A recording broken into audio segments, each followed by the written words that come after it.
Irmãos, nós vivemos num país que é considerado a nação mais rica e poderosa do planeta. Os recursos que nós temos nesse país, aplicado no setor de saúde, torna esse país como uma referência para todo mundo.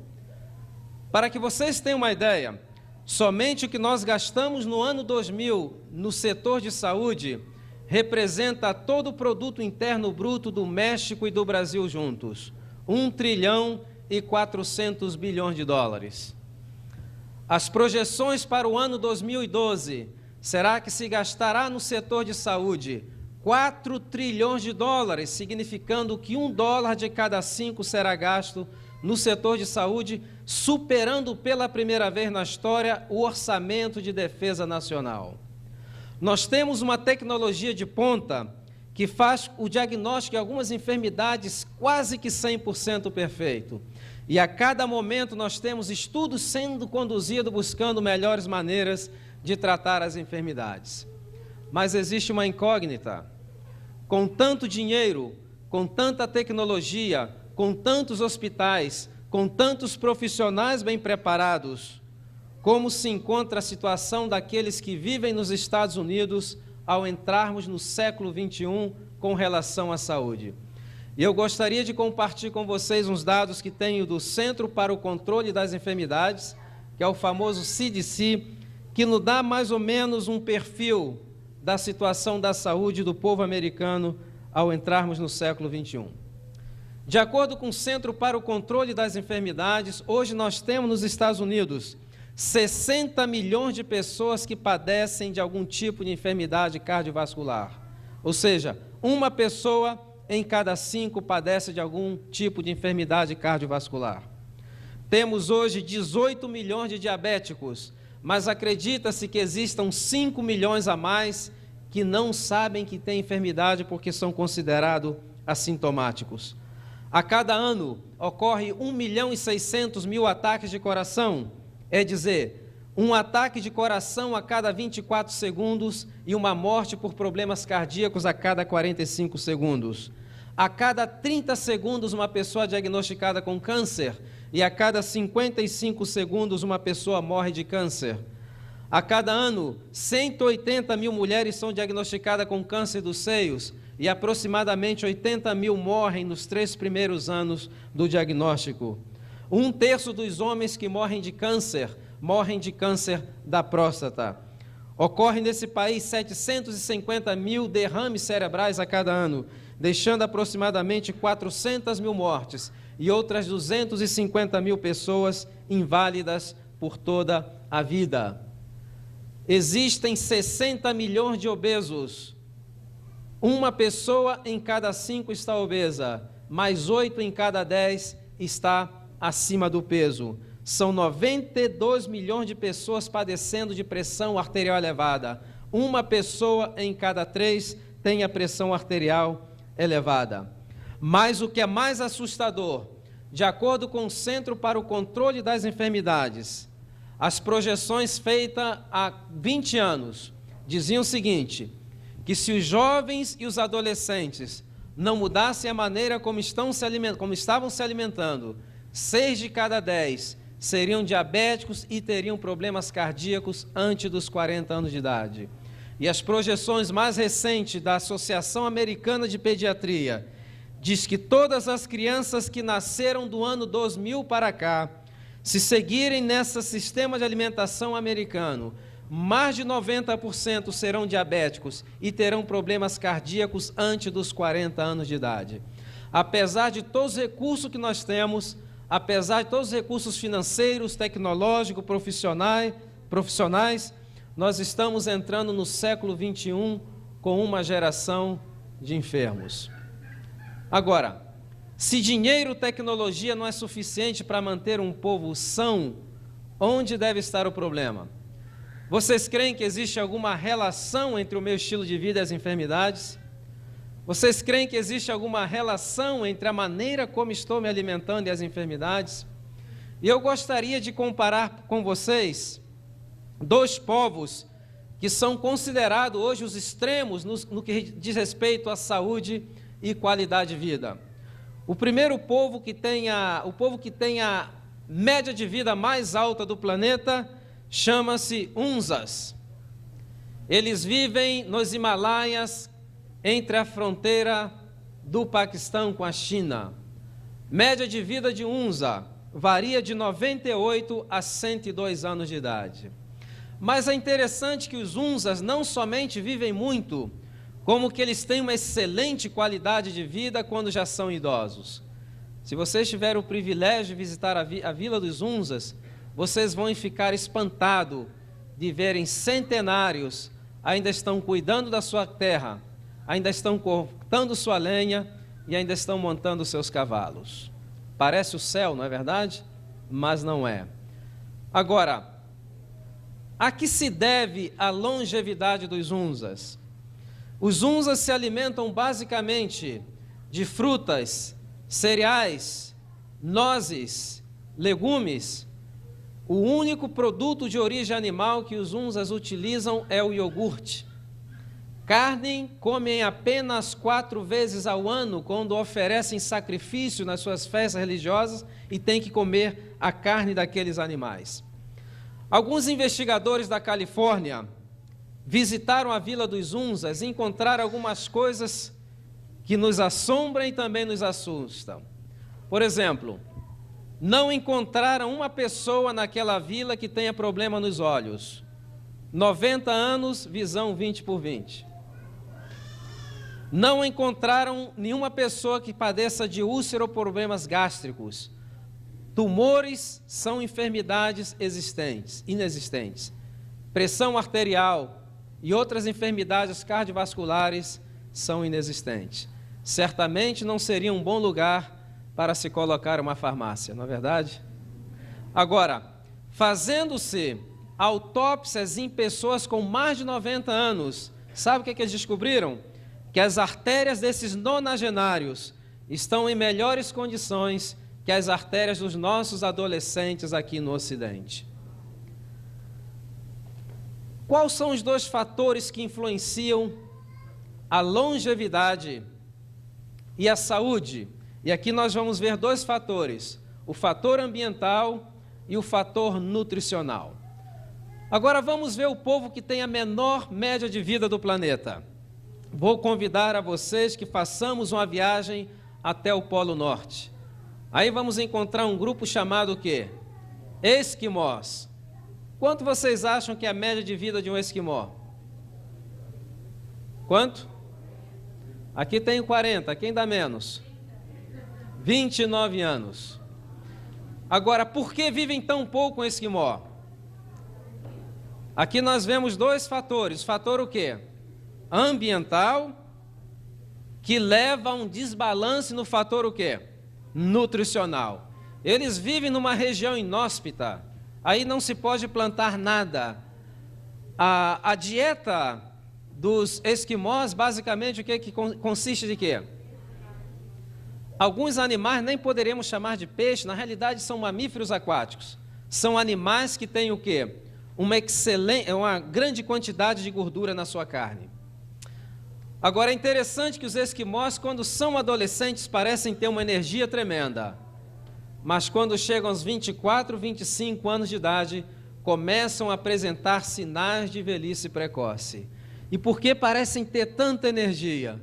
Porque um dos efeitos do excesso de produtos animais, principalmente de gordura no nosso organismo, é que é o quê? É um estimulante do sistema nervoso central. Agora, 2 fatores. Nós vemos que o fator nutricional e o fator ambiental reduziu a média de vida de um povo, a diferença de aproximadamente quase que 1/3, ou um pouco mais de 1/3. Se nós quisermos buscar mais informações a respeito da relação entre longevidade e dieta alimentar, nós temos que voltar aonde? Voltar no Éden. E temos que buscar aonde? Na Bíblia. A Bíblia traz informações importantíssimas, não vamos ter tempo de decorrer em todos os textos, gostaria apenas de ler os principais, no que diz respeito à relação entre a longevidade e a nossa saúde. Aliás, eu sempre digo que a Bíblia é um manual, é o nosso manual. Agora, manual é um problema de cultura. Por exemplo, o japonês, ele antes de comprar um aparelho eletrônico, sabe o que ele faz? Ele pede para ler o manual. O americano, ele compra o aparelho para ler o manual. E nós brasileiros queimamos o aparelho, depois vamos buscar onde é que deixamos o manual. Não vamos fazer com o nosso corpo o que às vezes fazemos com os nossos aparelhos eletrônicos. Mas se nós vermos logo no primeiro capítulo da Bíblia, no livro de Gênesis, o Espírito de Profecia menciona que Deus criou o homem perfeito. Perfeito foi criado nossos primeiros pais. Qual era a altura de Adão? 4 metros de altura. Uma pessoa com 4 metros de altura deveria pesar aproximadamente quanto? Quantos vocês acham que pesava Adão? Quanto? Tenho 400 aqui. Quem dá mais? Pounds? Quem dá mais? Olha que engana. Porque quando a pessoa está crescendo, o seu crescimento é aritmético, mas no seu peso não segue a progressão aritmética. O Centro para o Estudo do Criacionismo lançaram no computador e chegaram com a assombrosa quantia de 1 tonelada. Estamos falando de um gigante de 4 metros de altura, pesando aproximadamente 1 tonelada. 12 pés ou aproximadamente 2.000 libras.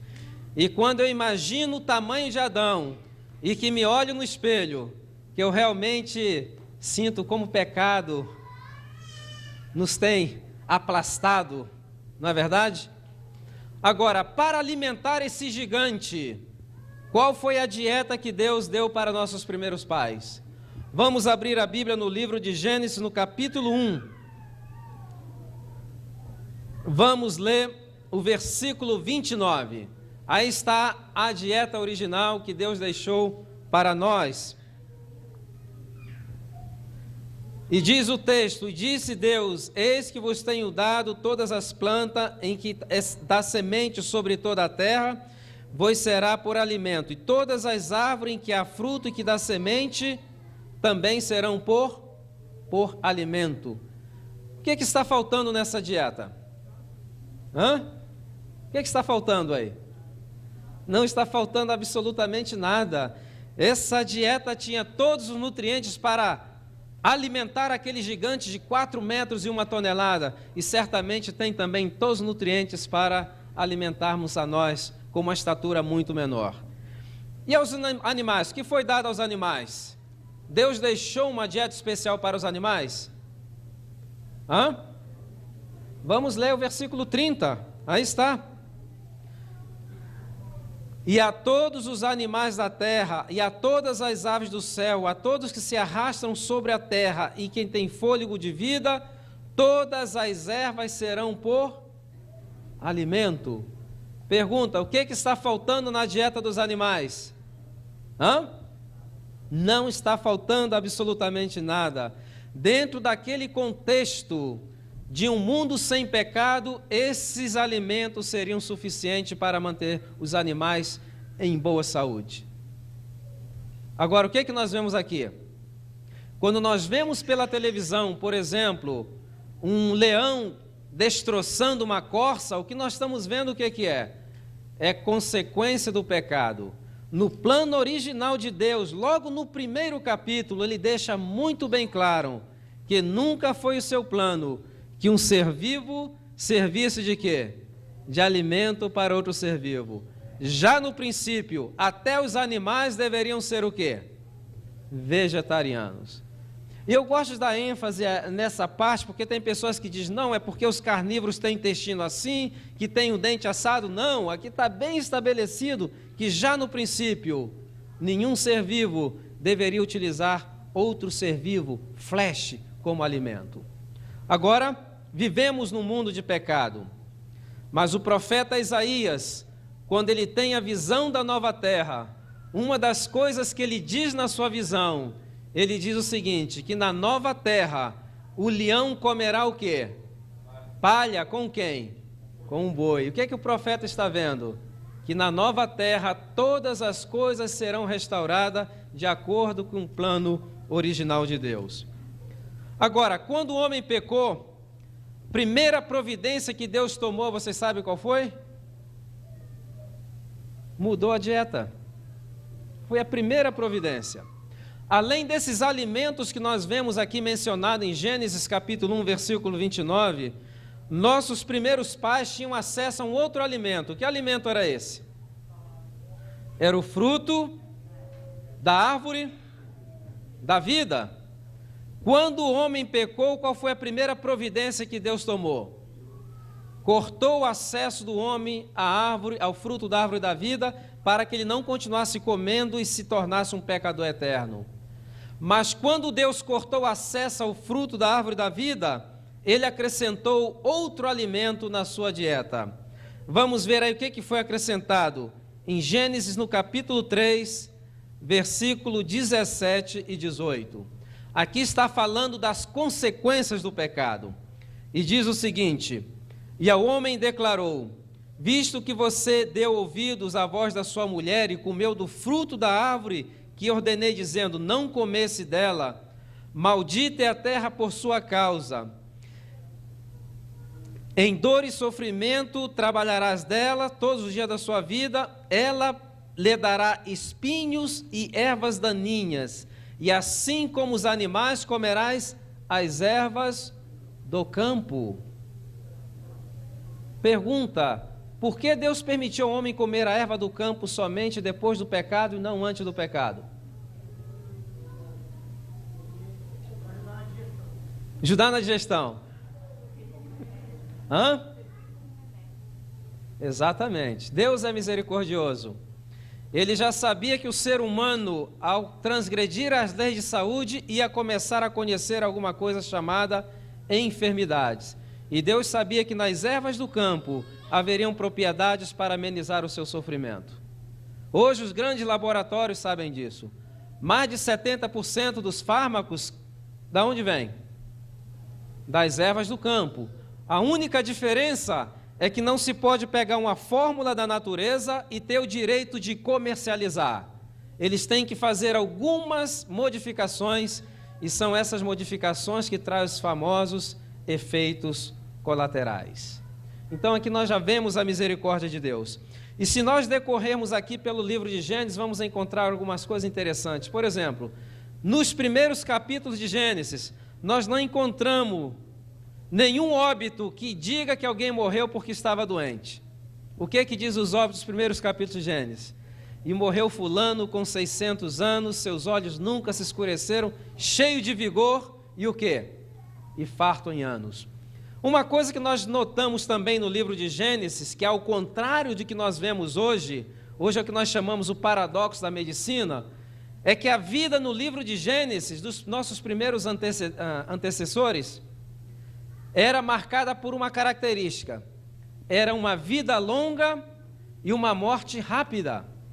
E hoje o que nós temos? Nós temos uma vida curta e uma morte longa, uma morte lenta. Hoje, por exemplo, se espera que os americanos que se aposentarão para o ano 2012 vivam até os 80 anos de idade. Mas também se espera que mais de 60% passarão os 10 últimos anos da sua vida no nursing home, incapazes de cuidar de si mesmo. Agora, se Adão houvesse sido fiel, qual deveria ser a média de vida de Adão e Eva? Se eles não tivessem pecado? Eterno, exatamente. Viveriam o quê? Eternamente. Já veio o pecado, e se vocês leem nas casas de vocês o capítulo 5 todo de Gênesis, vocês vão ver que a média de vida antes do dilúvio era 912 anos. Depois do dilúvio, o que aconteceu? Duas coisas mudaram. Mudou o ambiente e mudou também o quê?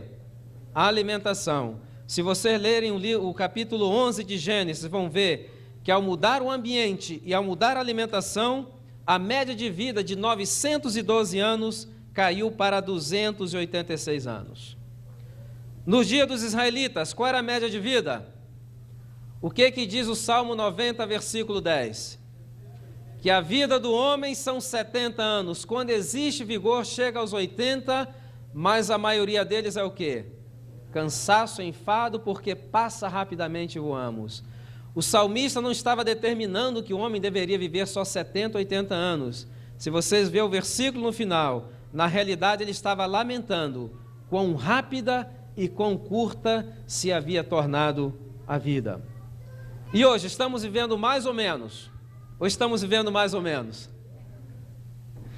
De acordo com a Organização Mundial da Saúde, o nosso mundo tem 6 bilhões de habitantes. Desses 6 bilhões de habitantes, 50%, a metade da população do mundo, morrem antes de completar os 17 anos de idade. Apenas uma pessoa em cada 60 chega aos 65 anos de idade e apenas uma pessoa em cada 500 chega aos 80 anos de idade. Estamos vivendo cada vez menos e com uma qualidade de vida o quê? Qualidade de vida miserável. Durante essa semana nós vamos discutir 5 fatores que têm contribuído para essa diminuição da energia da raça humana através dos séculos e o que nós podemos fazer para voltar a ter uma vida de energia, com vigor e o quê? Para podermos ser úteis mais à nossa família, à nossa igreja e ao nosso Deus. E eu vou falar em ordem de importância. Por exemplo, se você quer fazer uma reforma na saúde na sua vida e você quer começar com a coisa mais importante, qual seria a coisa mais importante para você? Carne? Não, carne está em terceiro lugar.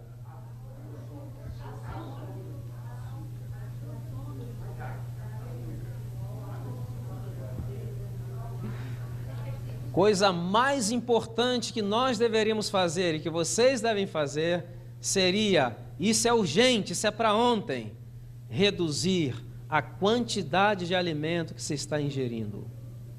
Hoje, pessoas que vivem em estratos sociais onde existe abundância de alimentos, estão como que literalmente cavando as suas sepulturas com os próprios dentes. Em 1996, os cientistas que estudam o processo do envelhecimento publicaram um artigo no Time Magazine intitulado Forever Young, Jovens para Sempre. Depois de 30 anos investigando, pesquisando a nível molecular o processo do envelhecimento, eles fazem algumas declarações que nos assombram. E algumas dessas declarações em perfeita harmonia com o Espírito de Profecia. Diz eles o seguinte, que o mundo hoje está dividido em 2 grupos. Existe um grupo que está morrendo porque não tem acesso ao alimento. E existe outro que está literalmente cavando a sua sepultura com seus próprios dentes. E eles mostram e provam a nível molecular por que o comer em excesso envelhece a pessoa precocemente e encurta a vida. Eles explicam isso de uma maneira bem clássica. E eu vou tentar fazer uma ilustração. O Espírito de Profecia diz que comer em excesso cansa mais do que trabalhar em excesso. Conselho sobre regime alimentar. Já repararam que nunca se comeu tanto e nunca se viu tantas pessoas tão cansadas? Por quê? Porque quando comemos em excesso, todo o nosso processo digestivo controlado pelo cérebro começa a drenar do nosso corpo aquilo que é conhecido como energia vital.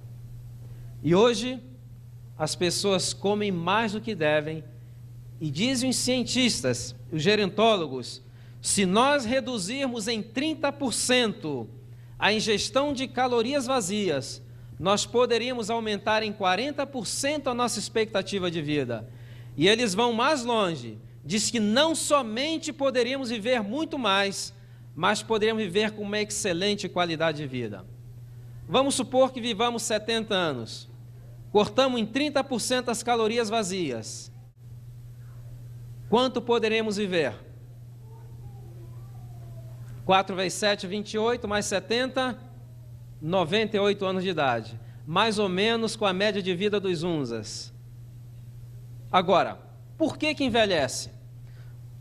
Vamos supor que você tenha o seu de jejum às 8 horas da manhã. Esse alimento, ele chega ao estômago, e aí ele tem que permanecer quanto tempo? Mais ou menos 2 horas, porque é o estômago que se faz a digestão das proteínas. Só que entre o estômago e o duodeno existe uma válvula, um esfíncter conhecido como piloro. E hoje tem uma bactéria aí provocando um verdadeiro disarray nesse esfíncter. E por que ele fica fechado durante a digestão das proteínas? Porque o estômago produz o quê? Ácido. E é um ácido tão forte, se você colocar o dedo, ele queima. E como é que ele não queima? Por que ele não queima o próprio estômago? Porque o estômago conta de uma mucosa com uma geleia que não permite que esse ácido digira o tecido do próprio estômago. Quando uma pessoa tem um problema de gastrite, que aquela mucosa começa a se desfazer, o que acontece? O suco gástrico, o ácido clorídrico começa a digerir o quê? O próprio tecido do estômago, é um processo de autodigestão. O duodeno não tem essa proteção, então o esfíncter tem que estar fechado, porque se passa ácido clorídrico para o duodeno, o que vai acontecer? Úlcera gastroduodenal. Então, 2 horas, você comeu às 8 da manhã. Às 10 da manhã, o cérebro manda uma mensagem para o piloro para que ele pudesse o quê? Possa relaxar. Mas você talvez comeu muito rápido de manhã, passa num posto de gasolina enquanto está enchendo o tanque, olha lá assim, vê um sanduíche, ou um burrito, alguma coisa assim, e vou completar o café da manhã, o meu de jejum. No momento que você morde aquele sanduíche, o que acontece com o piloro? Ele volta a contrair. Quanto tempo agora para o sanduíche? 2 horas. Meio-dia, o cérebro manda uma mensagem novamente para o piloro. Só que o piloro grita, não, agora estou vendo muito barulho lá de cima. E vem coisa pesada, é horário de quê? Horário do almoço. Quanto tempo do almoço agora no estômago? Hã? E eu pergunto, onde é que está o seu de jejum? Hã? Estômago. E o que aconteceu com ele? Fermentou. Produziu o quê? Álcool. Esse alimento já não é mais o quê? Um alimento é o quê? Um veneno. E quando ele seguir o seu trajeto, ele vai provocar o quê? Gases, dores de cabeça, distensão abdominal, colites, gastrites, diverticulites, todas as ites da gastroenterologia, na realidade, a maneira como nós não estamos sabendo cuidar do nosso organismo. E muitas pessoas seguem assim, às 4 da tarde, às 6 da tarde, e às vezes chegam em casa às 8 da noite, preparam aquele lauto jantar, sentam-se, respiram fundo assim de frente para a vítima, e o que dizem? Agora sim eu vou comer porque quase não tive tempo de comer durante o dia. Passou o dia todo comendo. E aqui vem as primeiras implicações. Às 10h30 da noite, nosso cérebro deveria estar começando a produzir alguns hormônios. Entre esses hormônios se encontra a melatonina. O que faz a melatonina? A melatonina é o hormônio mestre que desencadeia a produção de vários outros hormônios que vai fazer a recuperação do cansaço do dia anterior. E esse hormônio só é produzido entre 10h30 até 1h30 da manhã. Mas chega meia-noite, o que o estômago está fazendo? Está batalhando com aquele frango, não é verdade? Ele não tem como produzir. E quando termina o processo digestivo, meia-noite, meia-noite e meia, a quantidade de melatonina que se produzirá será uma quantidade o quê? Muito pequena. E a pessoa, no outro dia, quando se levanta, apesar de ter estado na cama por mais de 10 horas, quando se levanta, está pior do que quando deitou. Por quê? Porque seu organismo não está descansando. Está trabalhando 24 horas ao dia, 7 dias na semana. Aí o que acontece? Pessoa chega aos 35 anos de idade, vai no médico fazer um exame de sangue. Vem o resultado, o médico diz o seguinte: olha, eu tenho uma má notícia para você. O seu pâncreas só está trabalhando part-time. O que quer dizer isso? Você agora tem diabetes mellitus tipo 2.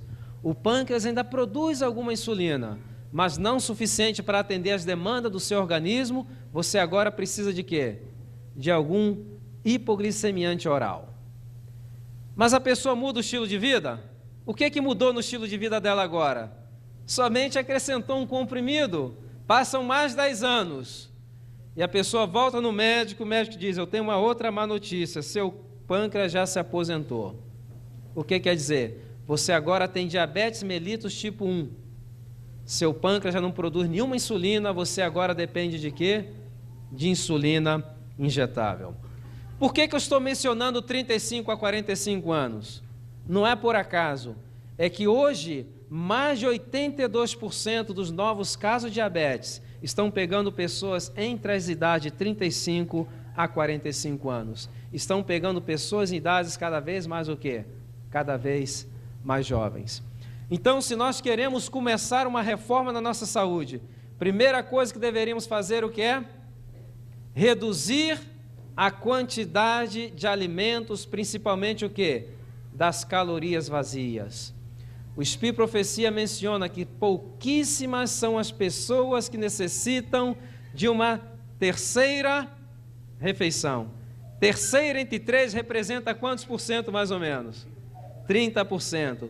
Então, há mais de 130 anos atrás, sem os conhecimentos que nós temos hoje, Deus já revelou à igreja, através da sua profeta, que reduzir a ingestão de calorias vazias é o primeiro passo para recuperar a saúde. Que intervalo eu deveria dar entre os alimentos? Quantas horas? Meia hora? Pelo menos 5 horas. Mas as pessoas perguntam: mas eu não aguento ficar 5 horas. Eu tenho fome. E hoje não, provavelmente amanhã à noite, eu vou falar por que as pessoas comem muito e como comer pouco sem sentir fome e se sentir com energia. Amanhã à noite, domingo. Então, o que eu posso fazer? Reduzir o consumo de calorias vazias. Para concluir essa manhã, vamos abrir nossas Bíblias no livro de Cantares, bem rápido.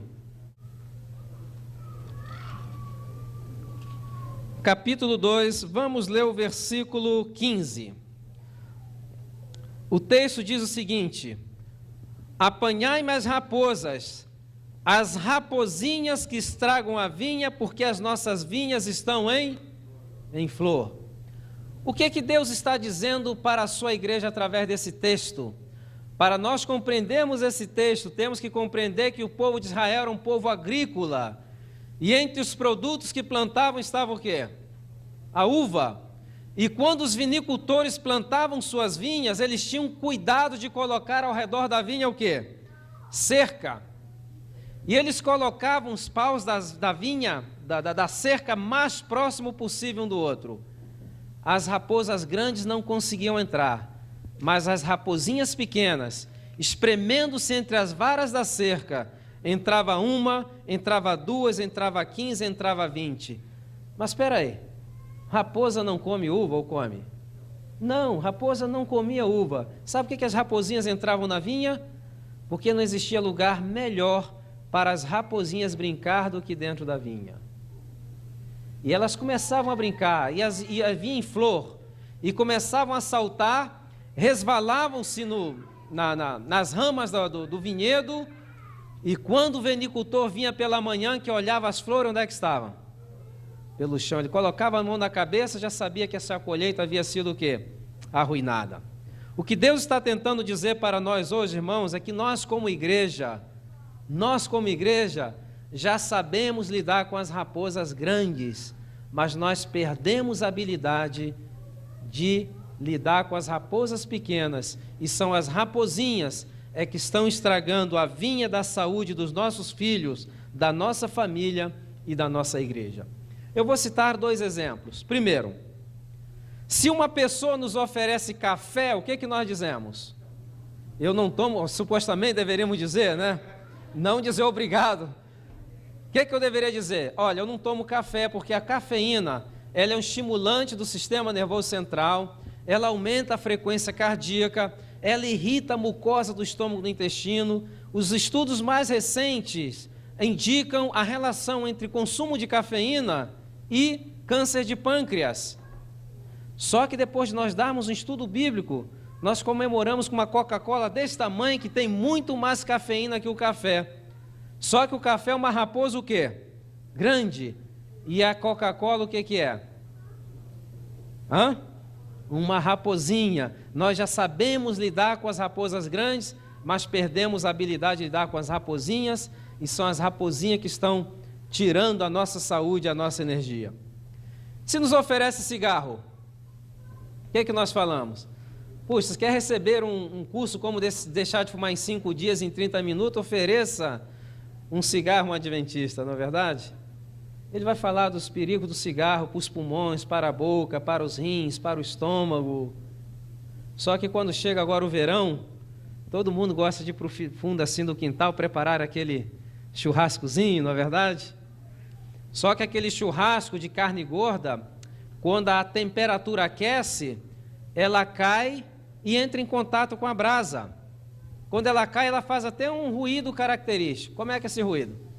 O couro aqui do churrasquinho está bem afinado. O que acontece com esse ruído?